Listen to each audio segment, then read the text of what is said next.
AP news 5 Srikakulam జిల్లా ఇచ్చాపురంలో గంజాయి రవాణా చేస్తున్న వారి గుండెల్లో రైళ్లు పరిగెత్తిస్తున్న ఇచ్చాపురం పోలీసులు గంజాయి రవాణా చేస్తున్న ముగ్గురు వ్యక్తులను అదుపులోకి తీసుకుని వారి వద్ద నుండి 32 కేజీల గంజాయిని స్వాధీనం చేసుకున్న పోలీసులు ఒరిస్సా గణపతి జిల్లా మోహన నుండి ఇచ్చాపురం మీదుగా ముంబై నగరానికి గంజాయి తరలిస్తున్నారని తెలిపిన అడిషనల్ ఎస్పీ శ్రీనివాసరావు ముద్దాయిల్లో 2 మహిళలు ఉండటం గమనార్హం. నిరంతరం దాడులు చేస్తూ గంజాయి స్మగ్లర్లు ఆట కట్టిస్తున్న ఇచ్చాపురం పోలీసులను అభినందించిన అడిషనల్ ఎస్పీ.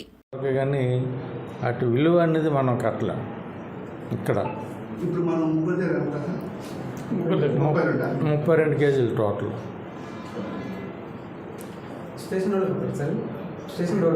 ప్రమేయం ఉన్నది అంటే వెనక్కి తీసేయలేదు. ఎవరు ఎలాంటి వాళ్ళైనా అందులో ముద్దాయి కింద అయిపోతుంది. అంటే యాక్షన్ ఉంటుంది.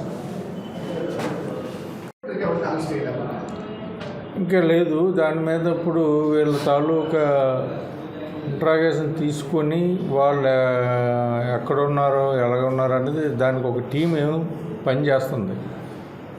అది రాగానే వెళ్ళి మనం క్యాచ్ చేయవలసి వస్తుంది.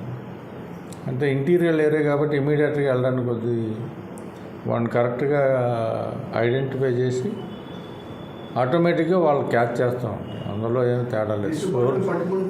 సోర్స్ ప్లస్ కన్జ్యూమర్ రిసీవర్ ఎవరు, ఇక్కడ సోర్స్ ఎవరు అన్నది కూడా త్వరలో పట్టుకుంటాం.